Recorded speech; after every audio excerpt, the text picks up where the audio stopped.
आप कभी देखिए हनुमान जी की मुद्रा कैसी है, वो राम जी को देखते रहते, राम जी को निहारते रहते। हनुमान की केवल दो ही जगह दृष्टि जाती है, प्राय भगवान के श्री चरणों में अथवा तो उनके मुखमंडल पर। हनुमान तीसरी जगह कभी नहीं देखते।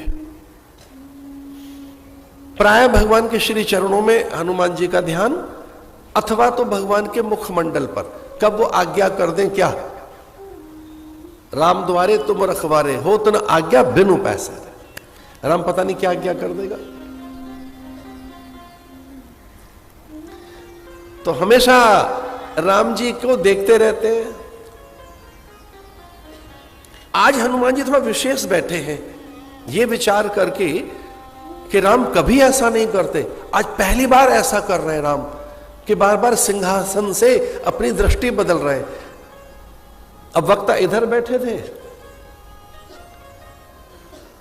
और राम भी यहां बैठे, तो राम की दृष्टि धीरे धीरे वक्ताओं की ओर गई और कथा में ऐसा रस आया राम को कि राम कब उठकर श्रोताओं के बीच में बैठ गए, हनुमान को नहीं पता लगा कब बैठ गए। विचित्र रस कथा में, इतने गुणों का गान उन्होंने गाया श्रेष्ठी का कि वो परम पवित्र है, वो दिव्य है, सुचि है। दो बातें ऐसी कह दी लवकुश ने कि राम चकित हो गए। लवकुश ने कहा आओ मैं बताता हूं कौन है सर्वशक्तिमान, आओ मैं बताता हूं, आओ हम बताएं कौन है सर्वव्यापक। जो कण कण में आओ हम उसे दिखाने आए हैं, उसे बताने आए जो सर्वव्यापक है, सर्वशक्तिमान है, सर्वगुण निधान है, जो करुणा से भीगा है। ऐसे आओ हम देव के दर्शन कराने आए हैं। राम अपने गुणों पे रीझ कर और श्रोताओं के बीच में बैठ गए। कथा में ऐसा रस। लेकिन ये कब बैठ गए थे वो? जब अयोध्या की चर्चा लवकुश ने आरंभ की कि अयोध्या है क्या।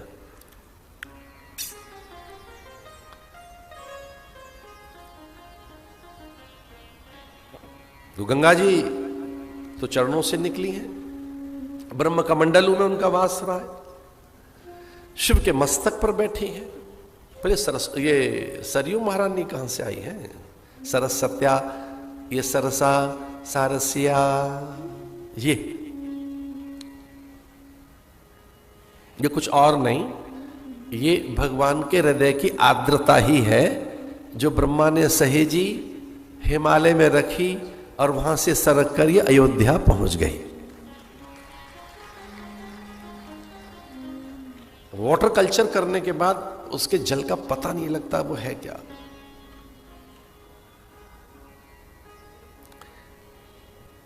महिमा की दृष्टि से तो गंगा कुछ और ही है।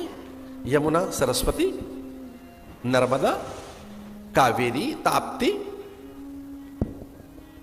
पर प्राय लोग सरयू के जल को जल नहीं कहते।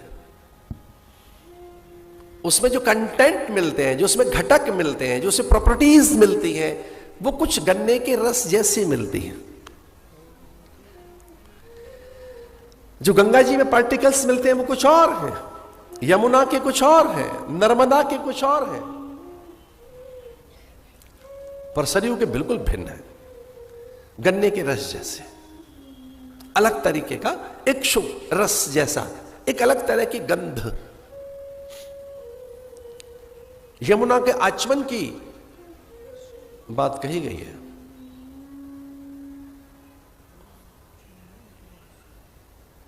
कितनी पुरानी दृष्टि है ऋषियों के।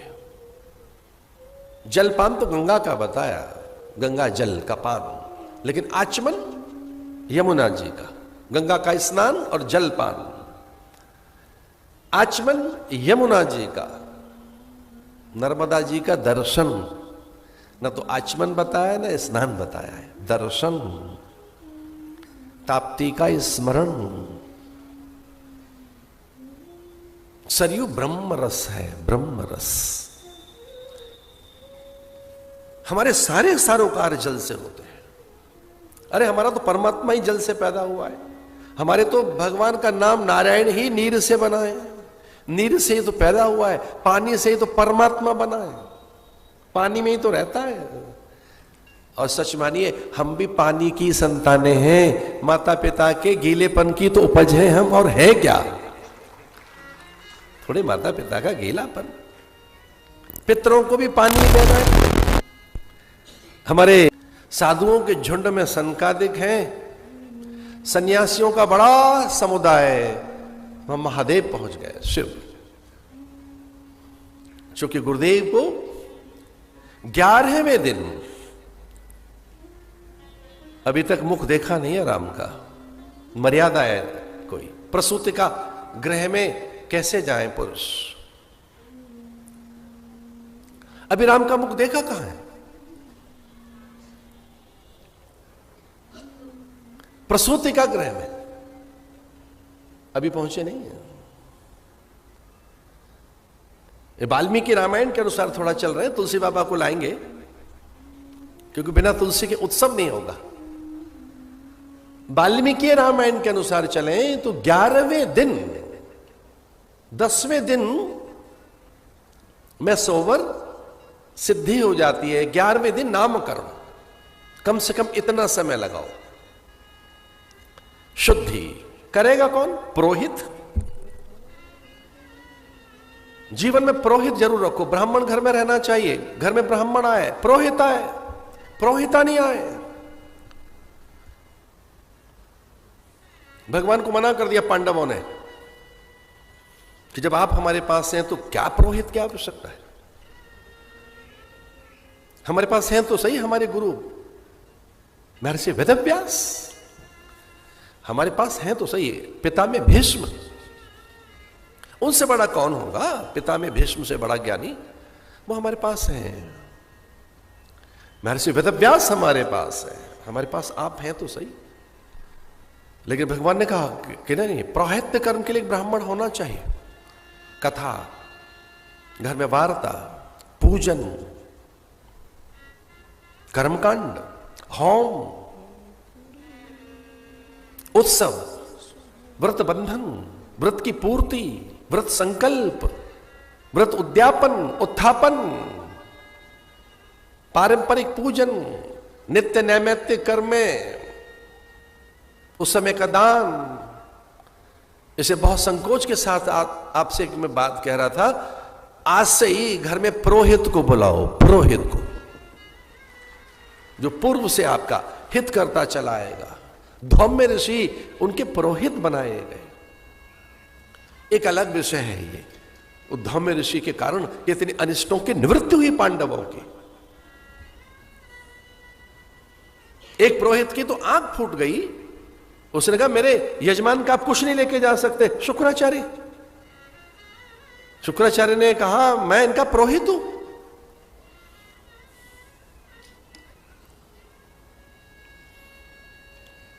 पिता की आज्ञा का तो पालन करना ही चाहिए। ब्रह्मा जी ने आज्ञा दी वशिष्ठ को, जाइए पुरोहित बनकर रहना है आपको। और ऐसे एक अपनी मन की बात बता रहे थे, क्योंकि वो बहुत ही व्यक्तिगत बात है, बहुत संकोच में कह रहे हैं, मुझे भी कुछ देर के लिए कुंभ में पुरोहित बनना पड़ता है, कुछ देर के लिए अपने सन्यासियों का। मैं उनके संस्कार कराता हूं, क्योंकि सन्यासी अग्नि नहीं छू सकता, सन्यासी को अग्नि के स्पर्श का अधिकार नहीं है। लेकिन देखो भाग्य कैसा मेरा अच्छा है कि मुझे पूरे संत समाज ने अग्नि छूने का अधिकार दिया है कि आचार्य छू सकता है, अन्य नहीं, केवल आचार्य। एक आचार्य छुएगा अग्नि, वो हवन कराएगा, तो हमें हवन कराने का अधिकार है। अपने सन्यासियों का पुरोहित्य कर्म हम करते। ओम भू संन्यस्तम मया भव संन्यस्तम मया स्व संन्यस्तम मया ओम सर्वम संन्यस्तम मया। हम अपने सन्यासियों का संस्कार कराते हैं, उतनी देर के लिए मैं पंडित बन जाता हूं, उनका हवन करवाता हूं। वो केवल एकमात्र आचार्य को ही अधिकार है, और वहां कोई अग्नि स्पर्श नहीं करेगा, एकमात्र। ब्रह्मज्ञानी वशिष्ठ, ब्रह्मा के श्रेष्ठतम पुत्र। एक बार लक्ष्मी जी ने पूछा था कि विद्या, बुद्धि, विवेक, चातुर्य, प्रज्ञा, मेधा, ऋतंभरा, ब्रह्मरेता किसकी अधिक है? कौन है ऐसा जिसके पास मेधा है, प्रज्ञा है, बुद्धि, ऋतंभरा, ब्रह्मरेता? कौन है वो जिसके पास एक पल का भी ईश्वरीय विस्मरण न हो, जिसकी बुद्धि एक पल के लिए भी परमात्मा को न भूलती हो? ऐसा विद्वान कौन है?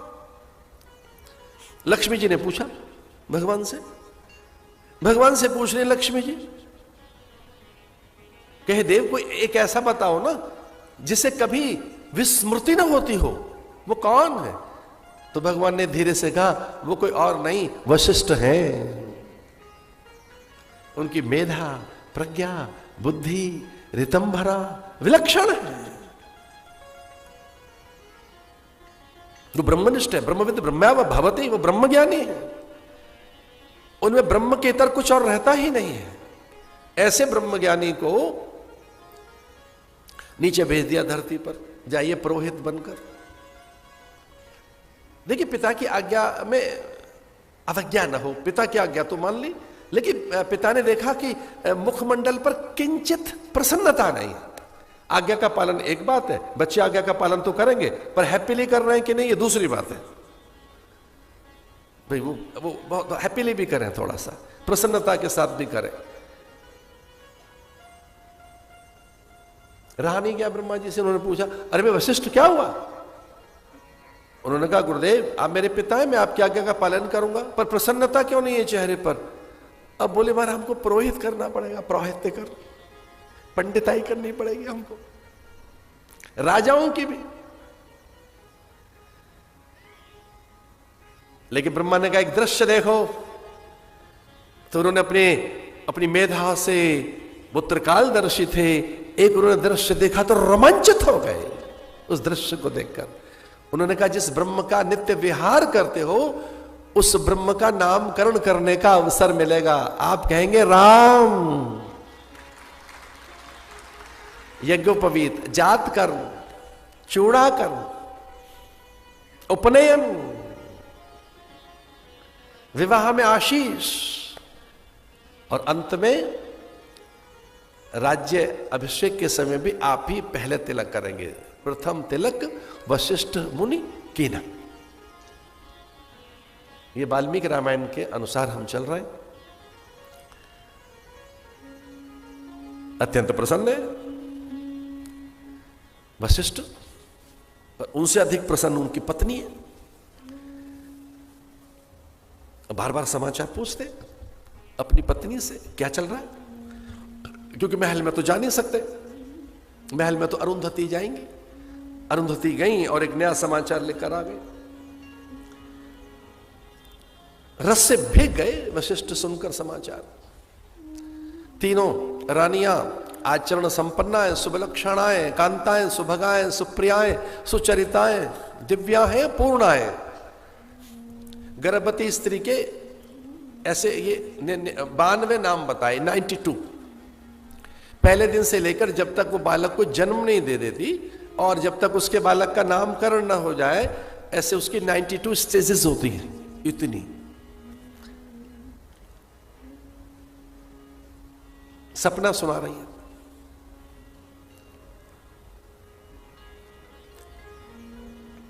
संकोच में पूछा अरुंधति ने, कैसा सपना आया? क्योंकि कहती है, मुझे बार बार एक सपना आता है।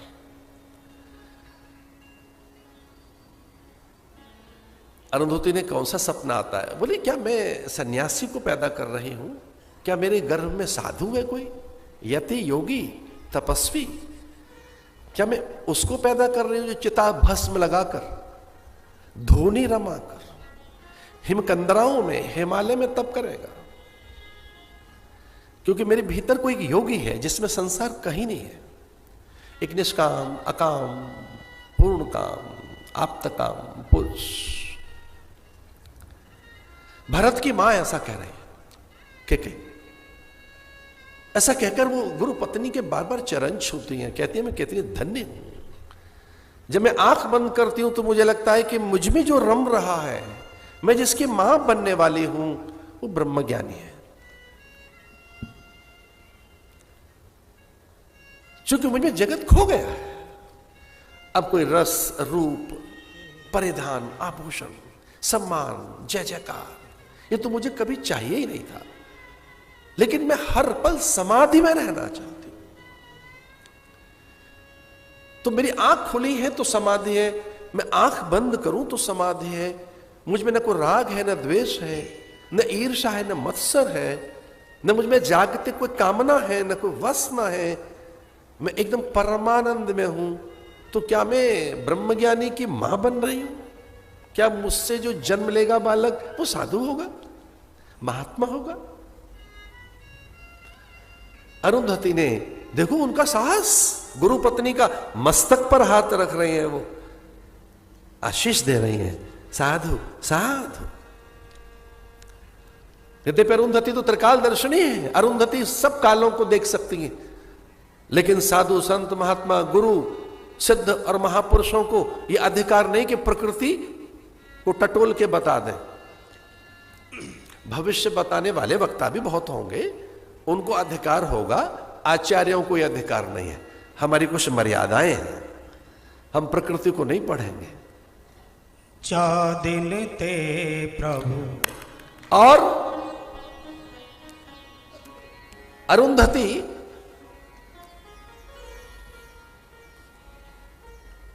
ने उनके मस्तक पर हाथ रख के कहा, साधु साधु। लेकिन साहस हो गया सुमित्रा का कि जब बड़ी जीजी ऐसा कह रही है तो हम भी अपनी मन की बात कर लें। बोले हमारा भी ऐसे ही कुछ मन है। मुझमें भी एक भावना ऐसी आती है कि कोई टकटकी लगाकर कौशल्या के गर्भ को देखता है। एक विचार आता है, कोई निरंतर आधीन है कैकेयी के, तो क्या मैं दो बालकों की मां बन रही हूं? क्योंकि एक मुझमें अनुचर जैसा दिखता है कोई, एक मुझमें दास जैसा दिखता है कोई, एक किंकर जैसा दिखता है मुझमें कोई। क्या मैं किंकर की मां बन रही हूं? किम करोति सब प्रियच्छति, ये संस्कृत भाषा भी है। मुझमें जो है वो अपनी योग्यता से कभी कुछ नहीं करेगा। मुझे तो लगता है ऐसा मेरे भीतर में कोई एक ऐसा पुत्र है जिसके पास कोई योग्यता ही नहीं है, और मैं कितनी आनंदित हूं, मैं कितनी भाग्यशाली नहीं हूं। मेरा महाभाग्य देखो कि मैं कौशल्या के गर्भ में जो है उसके अनुचर की जननी बनने वाली हूं, उसके दास की, उसके नौकर की, उसका जो किंकर होगा, किंकर का अर्थ है जो पूछ कर करेगा। लेकिन हां मुझे ऐसा भी लगता है एक बालक और है मेरे भीतर जो अनुसरण कर रहा है, अनुगमन कर रहा है, अनुशीलन कर रहा है, जो कुछ करेगा ही नहीं बिना कैकेयी के पुत्र की आज्ञा के। अरुंधति ने उनके मस्तक पर अपनी नासिका रख दी। प्राय ये आशीष देने के ढंग है। युवती पुत्री को छुआ नहीं जाता, उसका सर ही छुआ जाता है। युवती पुत्री हो गई हो, गर्भवती स्त्रियां हो तो उनके मस्तक को ही छुआ जाता है, उन्हें त्राण देने के लिए, सुख देने के लिए, अनिष्ट की निवृत्ति के लिए, आशीष के लिए और अपने स्नेहन प्रणयन की सिद्धि के लिए भी। उनका स्पर्श नहीं किया जाता, पता नहीं कौन सी तरंगे बालक तक पहुंचेंगी। तो प्राय गर्भवती स्त्री को बार बार स्पर्श नहीं किया जाता, आशीष दिया जाता। इतनी सावधान अरुंधति।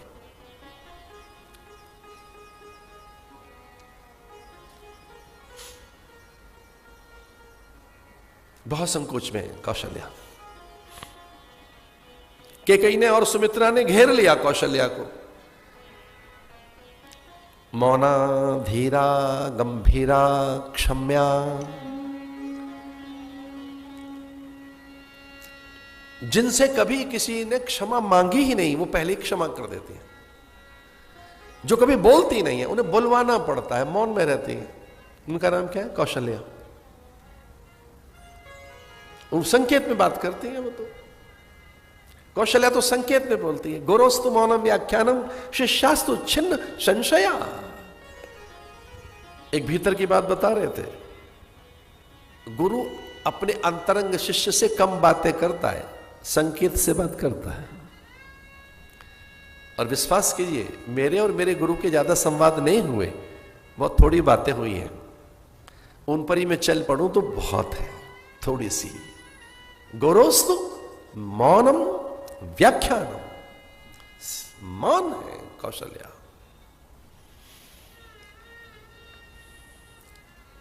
मौनम सर्वार्थ साधनम। एक हाथ कैकेयी ने पकड़ा और दूसरा सुमित्रा ने। जी जी बोलो ना। तो उन्होंने कहा क्या बोले। मुझे तो लगता है जब से मेरे भीतर वो सत्ता आई है, मैं कभी कभी विचार करती हूं, ये अंबर मैंने बनाया है क्या? ये आकाश, ये धरा, निहारिका और नक्षत्र, काल, जीव के स्वभाव और विविध कर्म और नाना प्रकार की जो जैव रचना है, क्या पर्वत, पौधे, पादप, वनस्पतियां मैंने बनाई है?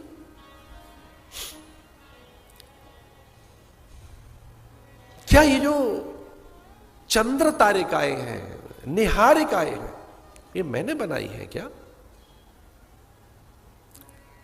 तो मुझे लगता है कि रे मेरे भीतर जो है वो आ रहा है जिसने पूरी धरती और ये संपूर्ण जैव जगत बनाया है। सितारे बनाए, चंद्र बनाया, सूर्य बनाया। एक नहीं, कौशल्या थक गई कहते कहते, एक नहीं कोटि कोटि आदित्यों की रचना जिससे होती, लखा आकाश। गुरु नानक कहते हैं एक आकाश नहीं है, लखा सूर्य, लाखों सूर्य।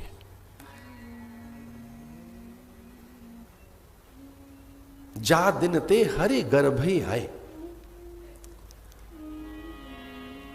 सकल लोक सुख संपत्ति छाए। जा दिन ते हरि गर्भ ही आए। जैसे हरि आए तो सकल लोक सुख संपत्ति छाए। यह समूची सृष्टि, जीव रचना, मुझे लगता है कि मैं ब्रह्म जननी, मैं नारायण की मां बनने वाली हूं, मुझे ऐसा लगता है। और हर्षित हो गई सुमित्रा, गिर पड़ी चरणों में यह कहकर कि फिर मेरी अनुभूति और दोहद फिर सत्य ही तो सिद्ध हुआ कि मेरे भीतर जो एक बालक है वो ब्रह्म का अनुचर होगा। और ब्रह्म का उपासक होते हैं महात्मा, भगवान की उपासना करते हैं साधु। तो ये कैकेयी का बेटा तो साधु होगा, तो मेरा एक बालक साधु की सेवा में और दूसरा ठाकुर की सेवा में।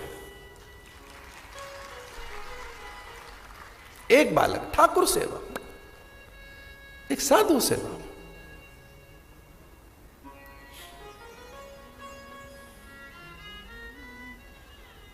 वह समाधि, शांति, क्या सुचिता, क्या आनंद रस वर्षण अयोध्या में, कि जहां सनकादिक बार बार आ रहे हैं, नारद बार बार आ रहे हैं।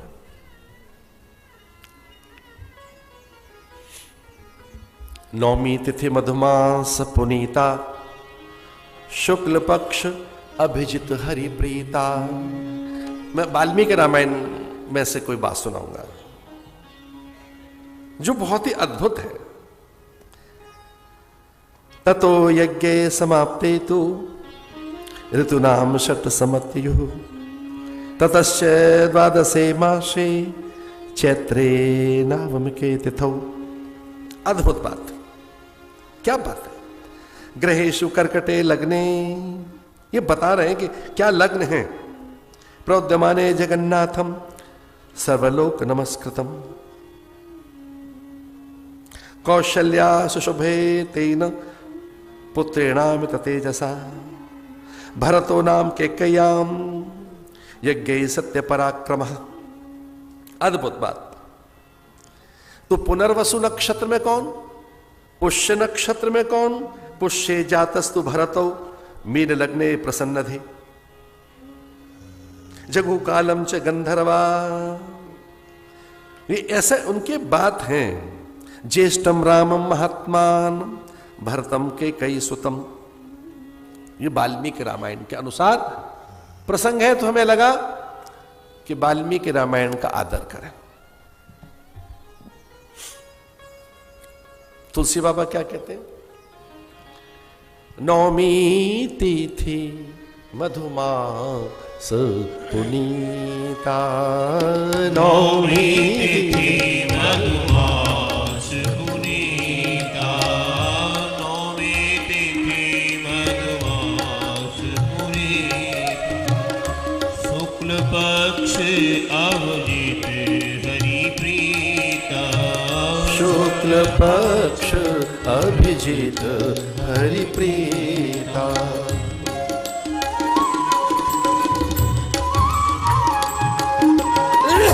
नौमी तिथि मधुमास पुनीता। शुक्ल पक्ष अवजित हरि प्रीता। नौमी तिथि मधुमास पुनीता। नौमी तिथि मधुमास पुनीता।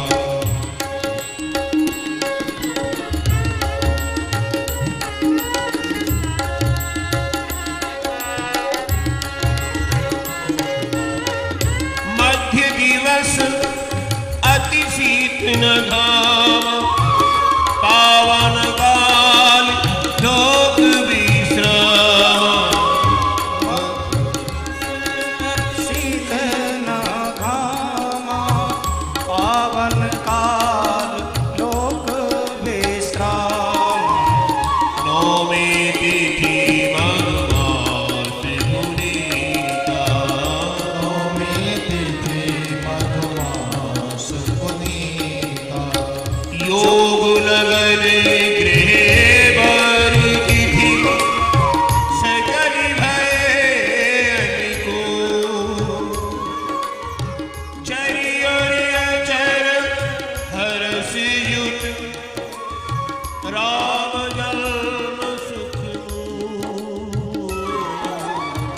राम जन्म सुख मूल। राम जन्म सुख मूल। काल के ये 5 अंग होते हैं: तिथि, वार, नक्षत्र, योग, करण। तिथि, वार, नक्षत्र, योग, करण।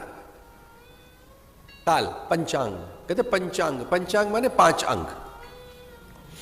योग लगन ग्रह बार तिथि सकल भय अनुकूल। स्वामी के आगमन पर धरती ने नवद्रव्य शुद्ध कर लिए। अग्नि निर्धूम हो गई, जल निर्मल हो गया, आकाश धूम रहित और शुच गंध सहित संपन्न हो गया। पूरी धरती पर काल की शोभा छा गई। सबके अंतःकरण पवित्र, दिव्य और स्वस्थ हो गए। सब सहज, शांत और स्थिर हो गए। भगवान के आगमन पर सब में स्थिरता, शांति, सौम्यता, सौकर्यता और एक अद्भुत अनुभूति, स्वास्थ्यानुभव, वे सब स्वस्थ हो गए, स्वरूपस्थ हो गए, आत्मस्थ हो गए। भगवान के आगमन पर किसी को देह की सुध नहीं है। बस एक के विषय में बताए, एक बेचैन है, बाकी एक में व्याकुलता। बताइए, अयोध्या में एक प्राणी है जो व्याकुल है, बाकी कोई नहीं, सब शांत है। अब किसकी व्याकुलता की चर्चा है? आपको जिज्ञासा होगी कि सारी प्रजा शांत है, स्थिर है, पूरी प्रजा में समाधि है, सुख है, आनंद है। राम के जन्म के समय एक कौन व्याकुल है? कहते हैं दशरथ जी व्याकुल है। किस बात को लेके व्याकुल है? बोले हमें मर्यादा नहीं है, प्रसूति का गृह में हम नहीं जा सकते, रानियों के बीच में हम कैसे जाएं? वह सचिव सेवक कहां जाए? सब खड़े, वो शांत है, हमें समाचार तो मिले।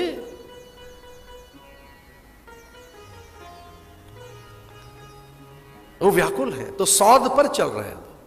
ऐसा लिखा है कि कई बार मणियों की माला, मोतियों की माला, कई बार अनेक रत्न आभूषण, ढेर ढेर वो रत्नों को देखते हैं ऐसे छूकर कि कोई समाचार लाकर दे तो रत्न उछालकर फेंक दें उसकी ओर।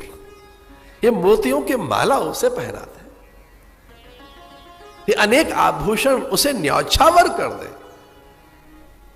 वो ढूंढ रहे, वो अनुचरियां गई कहां? आज दासी नहीं कोई दिखती, किंकरियां हैं कहां? हमारे महल की दासियां कहां गई? सब महल सूना है,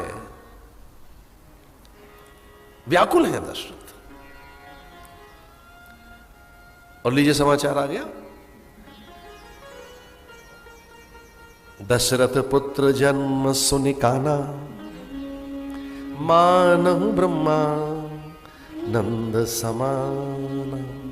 एक अनुचरी ऐसे ही नहीं आई, मृदंग शंख शहनाई पखावज बज रही है और पुष्प वृष्टि हो रही है, मंगल गान गाया जा रहा है, मंगल गीत गाते हुए। अब एक नहीं आई, अनेक आई, हर कोने कोने से आ रही है।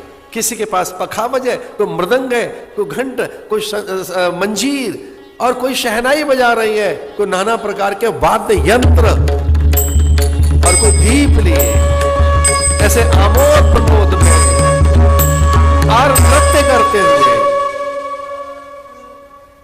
क्षमा कीजिए, ये अनुमान लगाया कि बेटा हो गया, बताया नहीं किसी ने।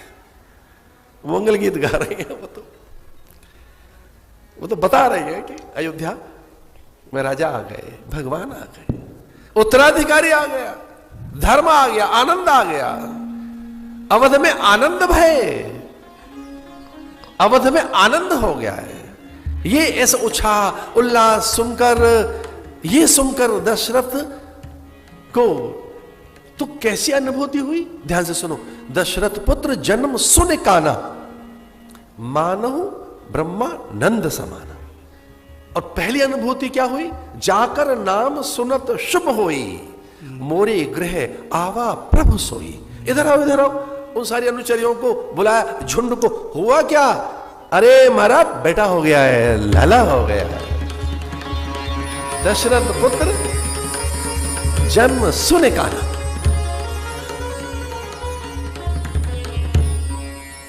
तो कौन सी अनुभूति हुई? यह सुनने की बात है। पुत्र के जन्म के समाचार के बाद का अनुभव क्या है? जाकर नाम सुनत शुभ होई, मोरे गृह आवा प्रभु सोई।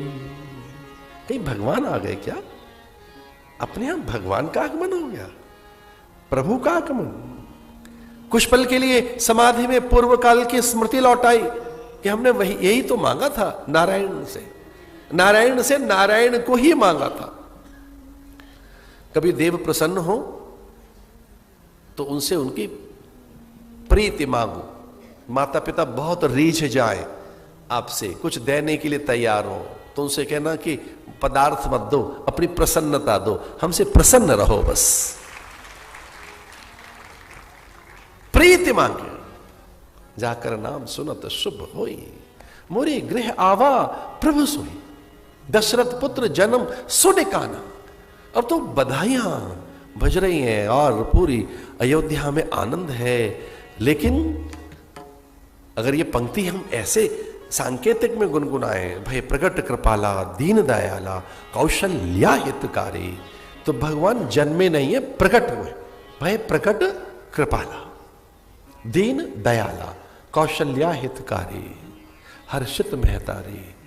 अद्भुत पंक्ति है। ब्रह्मांड निकाया निर्मित माया, वो कोटि कोटि ब्रह्मांडों के स्वामी चरित्र बहुविध की न चहे, माता पुण्य बोली सो मत डोली, तजो तात यह रूपा। माता हर्षित होकर, अब देखिए कल्पना तो करके देखो कि माता प्रसूतिका में भी प्रणाम करने के लिए खड़ी हो गई, क्योंकि उनके अंतर से प्रकाश निकला।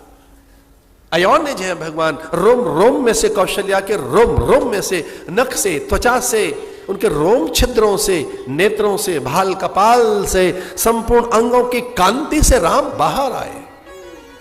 पूरी कौशल्या की कांत से कांत प्रकट हुए, कांत से, कि द्युति से, उनके आभा से, उनके सत्य से, उनके अस्तित्व से। वो तो भीतर ही बैठा है, ब्रह्म हमसे दूर कहां है, को प्रकट करने वाला चाहिए। जैसे प्रकट हुए तो माता ने जो सबसे पहले दर्शन किए, केयूर कुंडल के, माता ने मीन आकृति के कुंडल, मां को पहले मीन आकृति कुंडल दिखाई दिए, फिर भगवान का मस्तक दिखाई दिया, श्रीवत्सचिन्ह दिखाई देने लगे, संपूर्ण अंग और भगवान के चतुर्भुज दर्शन किए, शंख चक्र गदा पद्म श्रीवत्सचिन्ह भगवान का। भगवान मंद मंद मुस्कुरा रहे हैं और वह नारायण के दर्शन कर रही है। वरदान काल में यही मांगा था कि रोने वाला बेटा नहीं चाहिए, नारायण चाहिए। रोती तो दुनिया है, जब आप आए तो रोदन न करना, जब आप आए तो प्रकट हो, तो जैसा चाहा वैसा पाया। मदालसा ने भी तो ये कहा था कि रोने वाला बच्चा नीचे, शुद्ध हो सी बुद्ध हो सी निरंजन हो सी संसार माया, माया को देकर रोता है जीव। भगवान रोदन नहीं कर रहे हैं, प्रकट हुए, वह प्रकट कर पाला, दीन दयाला, कौशल्या हितकारी, हर्षित महतारी, ऐसे। और फिर क्या कहती है, माता की मति डोल गई, माता पुण्य बोली, सो मति डोली, तजऊ तात यह रूपा। हे देव, ये रूप त्याग दीजिए, कीजिए शिशु लीला, अति प्रियशीला, यह सुख परम अनुभा। हे देव, इसे त्याग दो। तो मां के कहने पर, मां पहली गुरु है, तो मां जैसे मां की आज्ञा का पालन कर रहे हैं और मां के सामने अपना वैभव विसार दिया भगवान ने। भगवान ने अपनी दिव्यता, पूर्णता, भगवत्ता, ईश्वरत्व, दैवत्व, अपनी जो उनकी नित्य विद्यमान सनातन सत्ता है, उसकी विस्मृति कर दी भगवान ने। छोटे शिशु बनकर और माता की गोद में बैठ गए। ये है भगवान नारायण।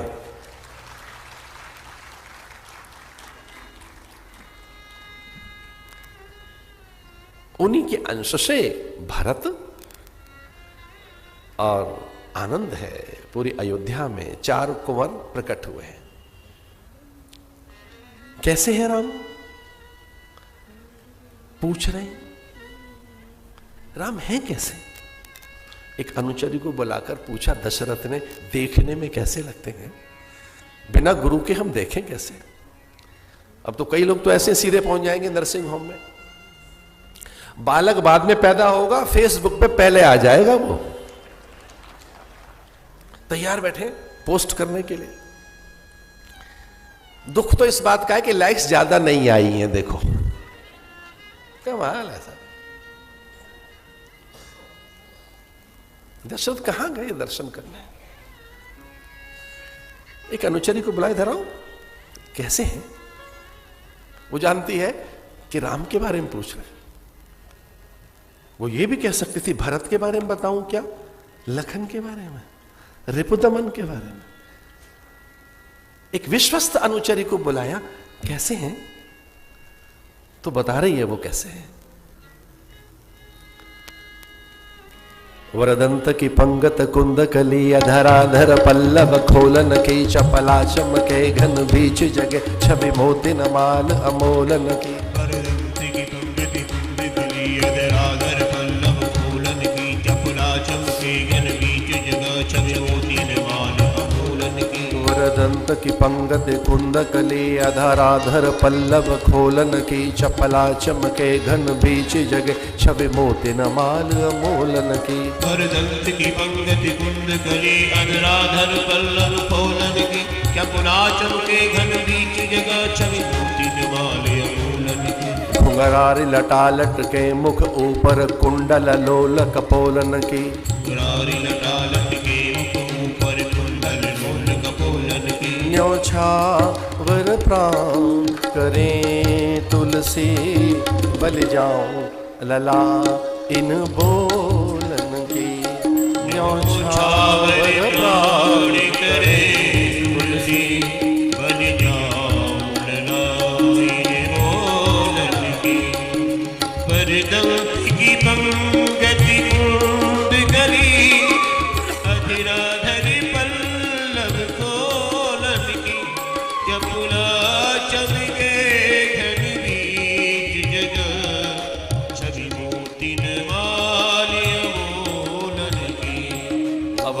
के बालक चार सदा तुलसी मन मंदिर में विहरे। देश के बालक चार सदा तुलसी मन मंदिर में विहरे। अवधेश के बालक चार सदा तुलसी मन मंदिर में विहरे।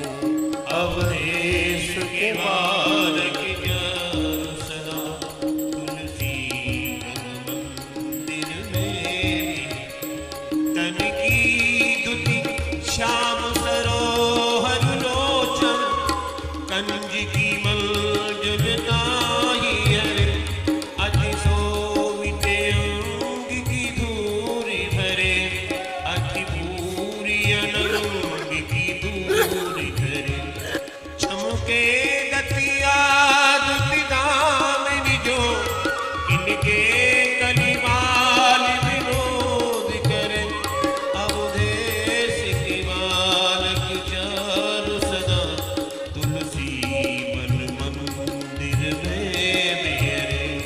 वरदंत की पंगत कुंद कली अधराधर पल्लव खोलन की। वरदंत की पंगति कुंद कली अधराधर पल्लव खोलन की। ये भगवान के रूप का वर्णन किया जा रहा है। पहला संस्कार है गर्भाधान, दूसरा है पुंसवन, तीसरा है सीमंतुनयन, जात कर्म, नामकरण, अन्नप्राशन, मुंडन, कर्ण छेदन, अक्षरारंभ, उपनयन, यज्ञोपवीत, वाग्दान, हस्तबंध, पाणिग्रहण, विवाह।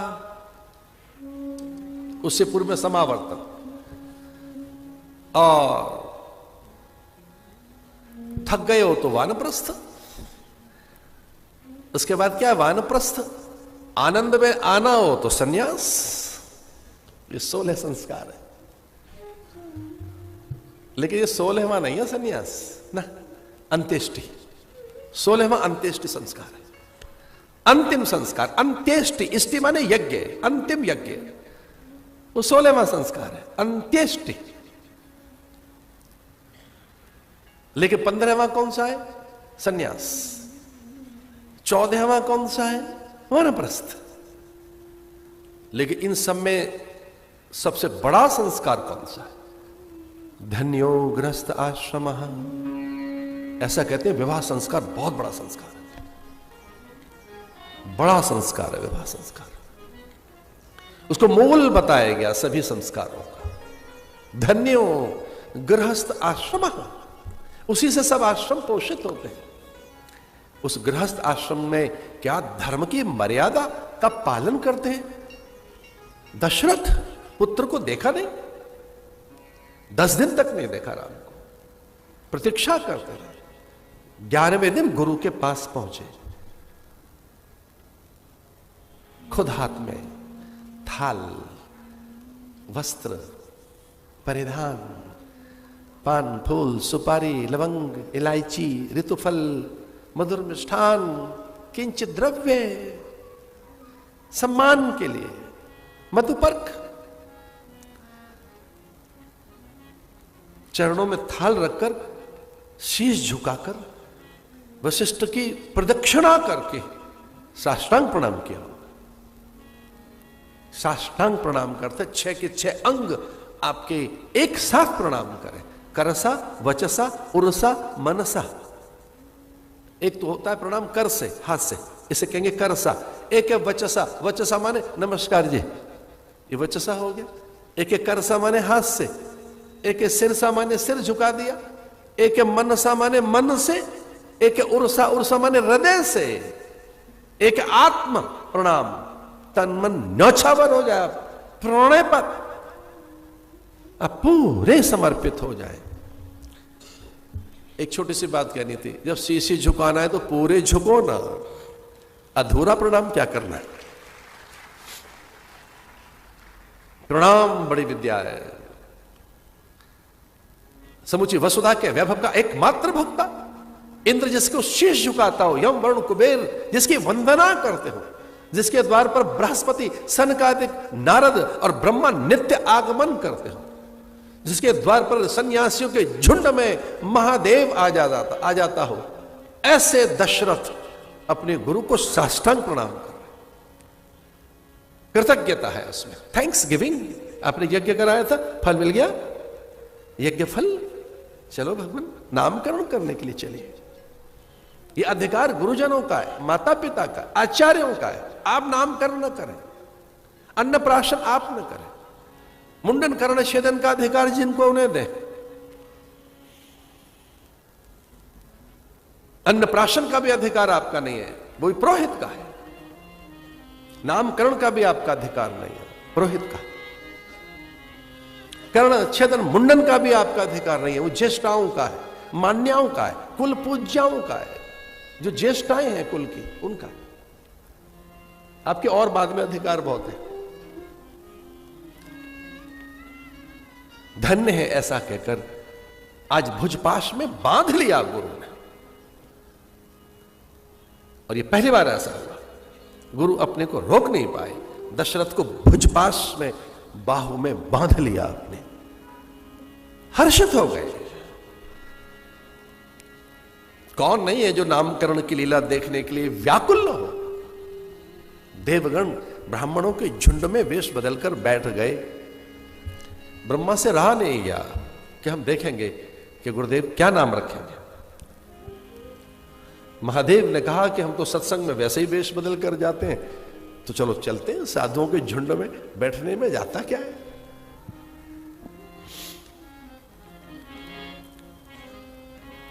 अब कल्पना करेंगे, अभी तक भी राम नहीं देखा है उन्होंने, अभी तक भी। विनय पूर्वक कौशल्या ने ऐसे दशरथ के हाथ में राम दिए कि अधिकार आपका है, अपने गुरुदेव के हाथों में पकड़ाओ अपने बालक को। कौशल्या ने राम दिए दशरथ को, दशरथ ने देखा नहीं राम को, मेरा अधिकार नहीं बनता है गुरुदेव के पास।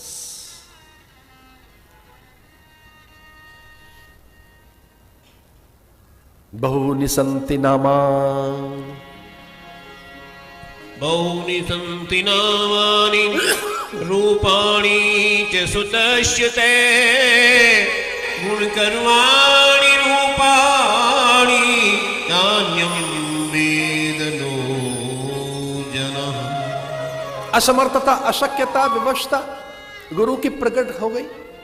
गर्गाचार्य के साथ भी ऐसे हुआ था। कृष्ण को देखकर, जब देखा कृष्ण को गर्गाचार्य ने, तो विवश हो गए कि ये क्या है, परमात्मा के बारे में मैं क्या बताऊं, ईश्वर के विषय में बोलूं क्या, ये तो परमात्मा है। न इति न इति नेति नेति, ये सनातन है, ये पूर्ण है, ये ब्रह्म है, ये नित्य है, शाश्वत है। तान्यम वेद, तान्यम वेद नो जना, जिसे वेद नहीं जान पाए, या वेद भी ऐसा कहते हैं अभी और है, न इति अभी और कुछ कहना है, न इति पूरा नहीं हुआ है, अभी कुछ और भी कहना है, न इति, नेति करते न इति, न इति अभी और भी कहा जा सकता है कुछ। कौन है ये? अचिंतनीय, अग्राह्यम, अवर्णीयम, अकथनीयम, अनिर्वचनीयम। शब्द में नहीं, रूप में नहीं, गुण में नहीं बांधा जा सकता, भाषा में नहीं बांधा जा सकता, शब्दों में, शब्दों की परिधि में जिसे बांधा नहीं जा सकता। ये पूर्ण है, ये परमात्मा है, ये ब्रह्म है, ये वाणी का विषय नहीं है, शब्दों का विषय नहीं, चिंतन में नहीं आएगा, विचार में नहीं आएगा, प्रयास करूंगा। सो सुखधाम राम असनामा, जो सुखधाम राम असनामा, अखिल लोकदायक विश्राम। संपूर्ण लोक को विश्रांति जो देगा वो राम। ऐसे भी आपके ज्ञानवर्धन के लिए बता रहा था, ओम में, ओम के बाद का जो फल है वही राम का है, रकार अकार मकार।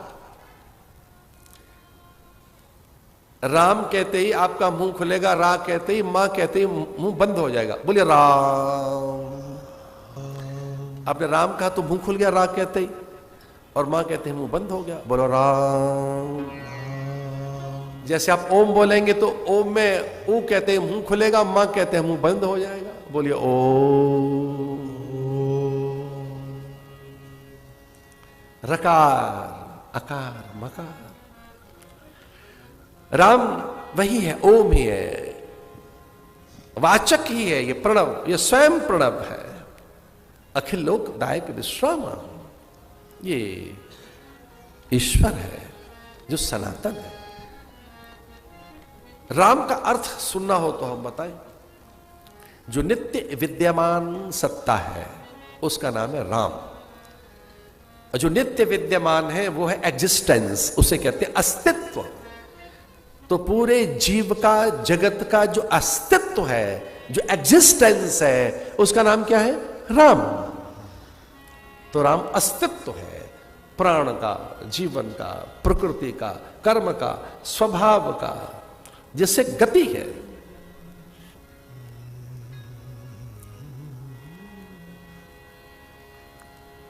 दूसरे बालक का बड़ा अद्भुत नाम, विश्व भरन पोषण कर सोई। विश्व भरन पोषण कर जोई। विश्व भरन पोषण कर जोई।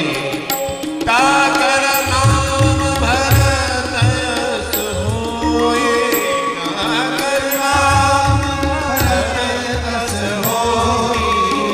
विश्व भरन कर जोई। विश्व भरन पोषण कर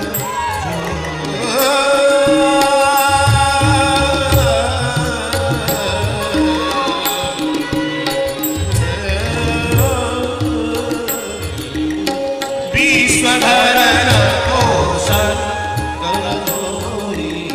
ताकर नाम भरत यश होई। समुझ कहब करब तुम जोई।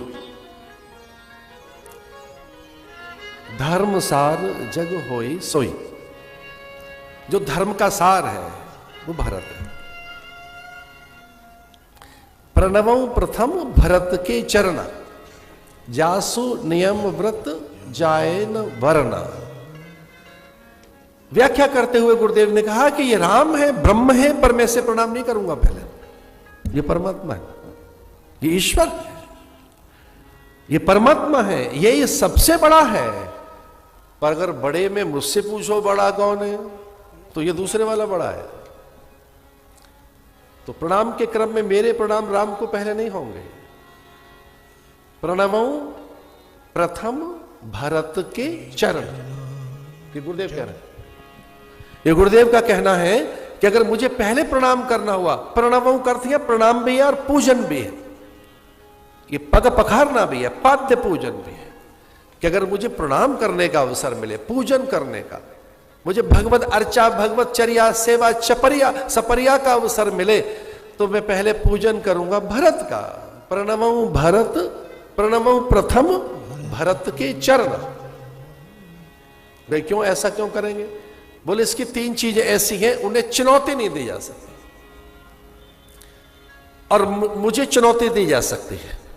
मुझे अपनी इन तीन चीजों पर थोड़ा संशय है, पर इसकी तीन चीजों पर मुझे कोई संशय नहीं है। समुझ कहब करब, इसकी समझ पर, इसके कहने पर, उसके करने पर। ये जो भी कुछ सोचता है अशुभ नहीं सोच सकता, ये पाप सोच नहीं सकता, जिसमें पाप ठहर नहीं सकता कभी भी। समुझ कहब करब तुम जोई। धर्मसार जग होई सोई। तो मैं जिसे देख रहा हूं वो धर्म है, साक्षात धर्म मेरे सामने है। ये राम है, ये धर्म का विग्रह है, पर इनका विग्रह ये स्वयं है। इसलिए कोई मुझसे पूछे कि मैं किसे प्रणाम करूंगा, तो राम नहीं, भरत को। भरत मेरे प्रथम पूज्य।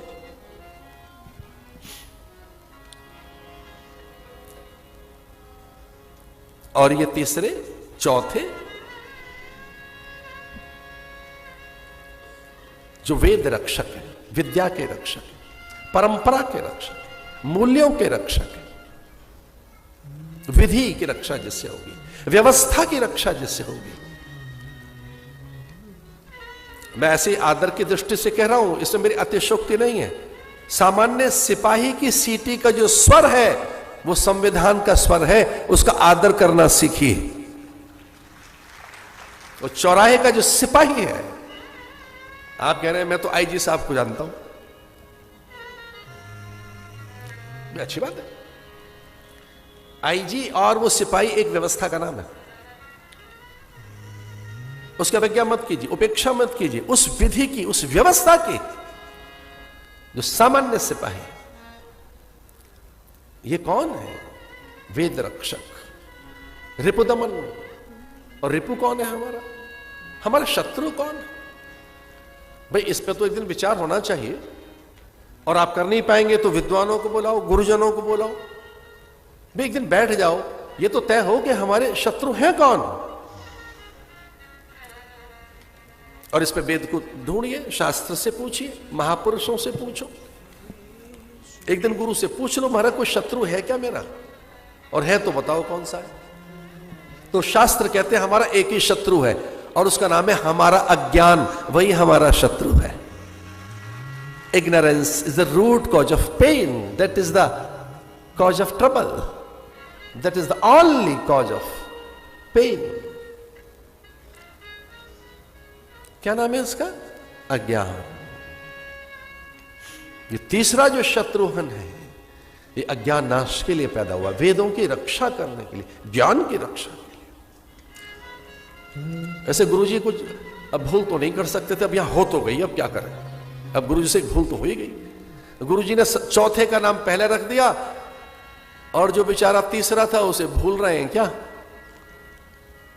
गुरुजी ने पहले का नाम रख दिया, फिर दूसरे का रख दिया, अब तीसरे पे ध्यान नहीं गया, गुरुजी चौथे का नाम रख रहे हैं। गुरुजी ने चौथे का नाम रख दिया पहले, जो चौथा था।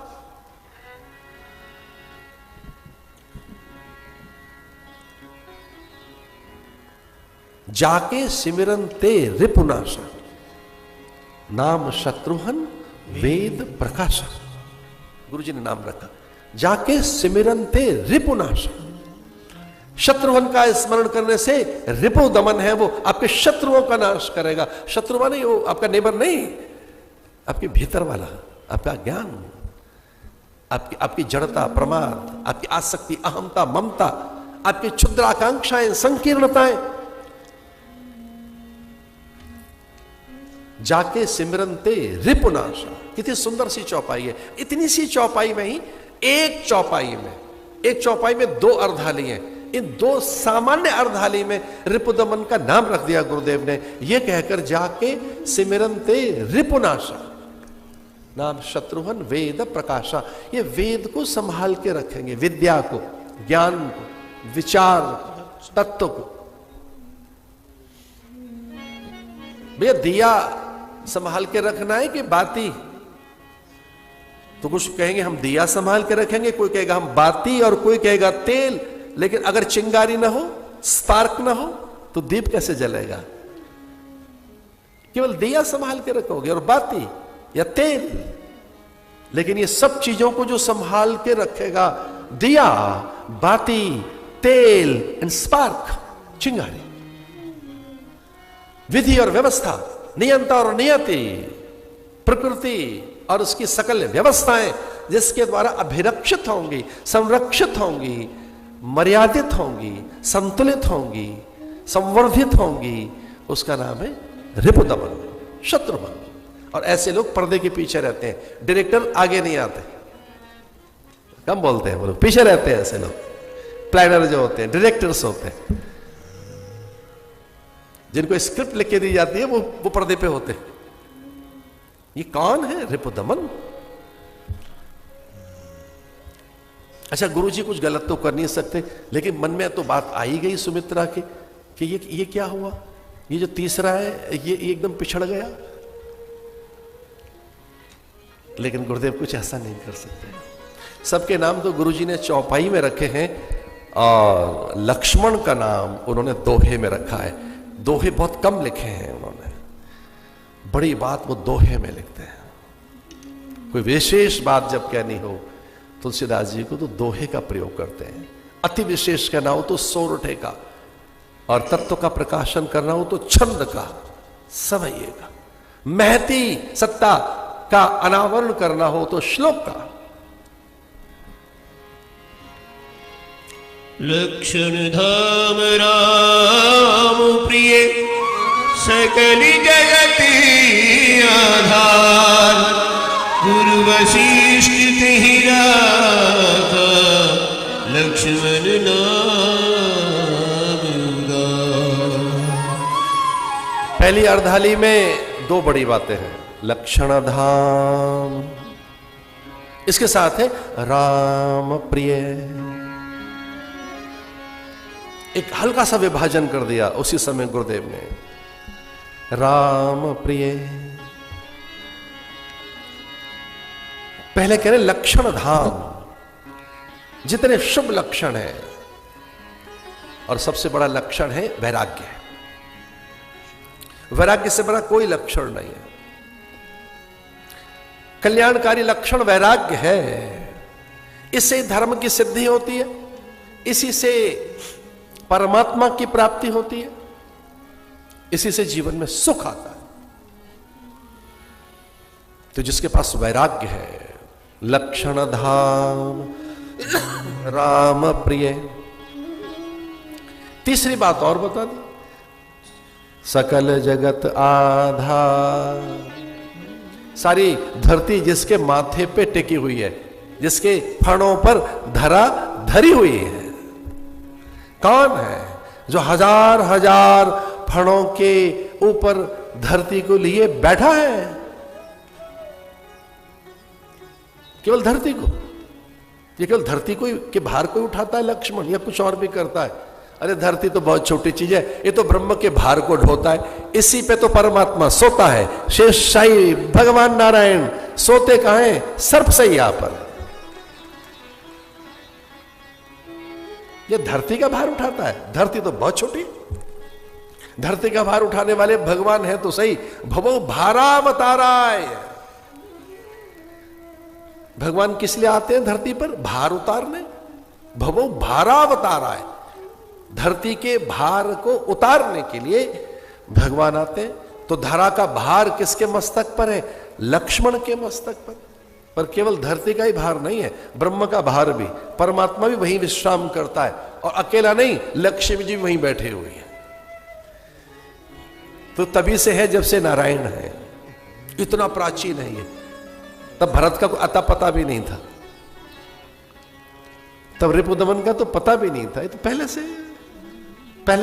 सबसे पहले से।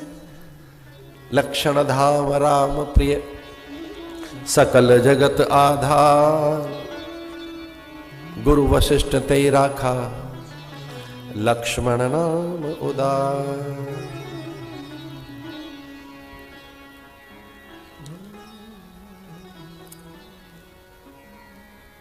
वाल्मीकि रामायण में तो ऐसा आता है कि उपनयन संस्कार आदि हुए, तुलसी बाबा कहते हैं गुरु गृह गए पढ़न रघुराई, अल्पकाल विद्या सब पाई।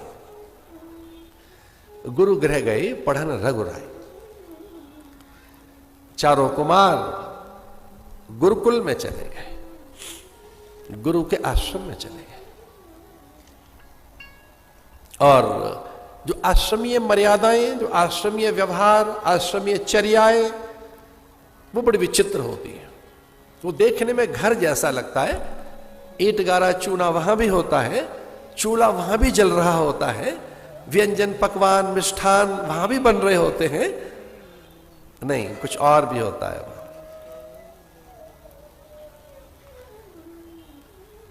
वहां भोर में जागरण होता है, स्वस्ति वाचन मंगलाचरण, वह नित्य अभिषेक अर्चना सेवा चर्या सपर्या ब्रह्म सत्र ज्ञान सत्र, संस्कारों का रक्षण, आर्ष परंपरा और आर्ष मूल्यों का संवर्धन। वहां एक चीज नहीं, चार चीज चल रही होती हैं।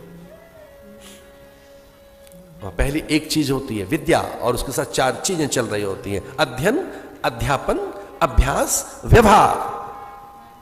क्षमा कीजिए, मेरे साथ मिलकर बोलो, आश्रम में क्या होता है? बोलो, अध्ययन, अध्यापन, अभ्यास, व्यवहार। वहां केवल अध्ययन नहीं चल रहा होता, अध्यापन, वहां पढ़ना पढ़ाना निरंतर, निरंतर ज्ञान का, निरंतर। लेकिन अध्ययन अध्यापन नहीं, अभ्यास। और केवल अभ्यास नहीं, व्यवहार। और केवल व्यवहार नहीं, चरित्र निर्माण। केवल चरित्र निर्माण नहीं, चिंतन की शुद्धता। और केवल चिंतन की शुद्धता नहीं, आचरण की पारदर्शिता। और केवल आचरण की पारदर्शिता नहीं, सत्यानुभूति, सत्य का अनुसंधान। और अंतिम है परमात्मा की प्राप्ति। इसका नाम है आश्रम। और ये गृहस्थ आश्रम में भी होता है। हमारे यहां गृहस्थ आश्रम, और जब से गृहस्थ आश्रम में किचन आई है, रसोई चली गई, तब से आश्रम बिगड़ गया बेचारा, गृहस्थ आश्रम। वहां से रसोई तो चली गई, रसोई में रस रहता है, वहां देवता है, अग्नि को जमाना है, परंपरा है, अतिथि अभ्यागत का भोजन है, बलि वैश्व है, यज्ञ है। गृहस्थ के बड़े धर्म है। गृहस्थ आश्रम बड़ा आश्रम। गुरु गृह गए पढ़न रघुराई, अल्पकाल विद्या सब पाई।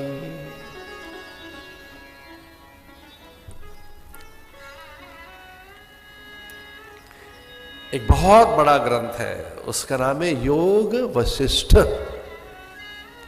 उससे बड़ा और कोई ग्रंथ नहीं।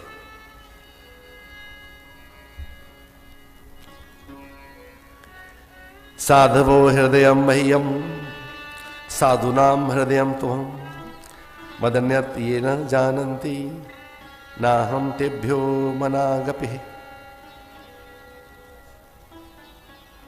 अद्भुत बात। भगवान कहां रहते हैं ये बता दिया।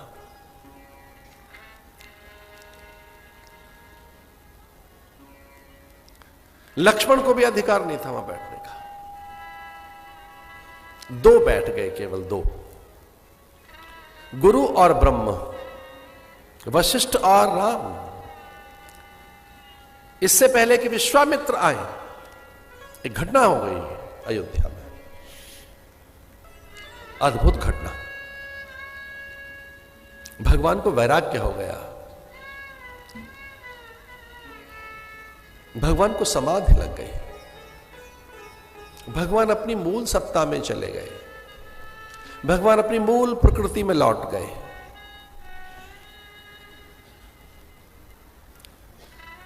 गुरुदेव को संदेश भेजा गया, राम समाधि से बाहर नहीं निकल रहे। राम अपने आप में, अपने स्वरूप में, अपनी सत्ता में, अपने स्वभाव में, अपनी निजता में है। राम गहरी समाधि में चले गए। समाधि में ब्रह्म रस का अनुभव होता है, आत्मरस का।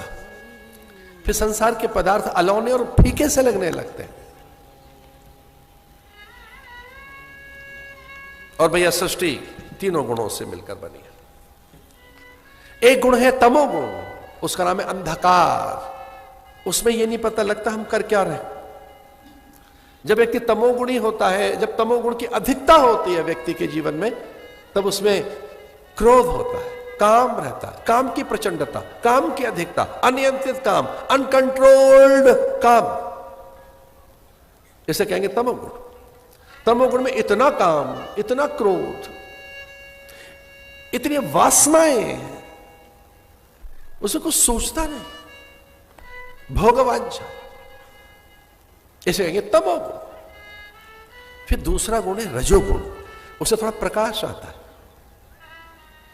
तमोगुण को नियंत्रित कर पाता है, फिर उसमें व्यवहार होता है। लेकिन रजोगुण प्रदर्शन चाहता है, संग्रह, संचय, भंडारण, प्रतिष्ठा, यश, कीर्ति और जय, दूसरों का पराभव। जब बहुत अधिक तमोगुण आएगा तो काम की अधिकता जगेगी, अनकंट्रोल्ड काम, अनियंत्रित काम, संभाल नहीं पाओगे, भीतर में से आग लगेगी, काम की अग्नि भस्म कर देगी आपको, क्रोध की अग्नि, वासना की अग्नि, ईर्ष्या की अग्नि, ईर्ष्या, जेलसी। मेरा जेलसी में मर जाते हैं कई लोग। और जेलसी क्या है? अरे दूसरे का बढ़िया घर बन रहा है, अपने को जेलसी हो गई, जेलसी। यह तमोगुण। एक रजोगुण।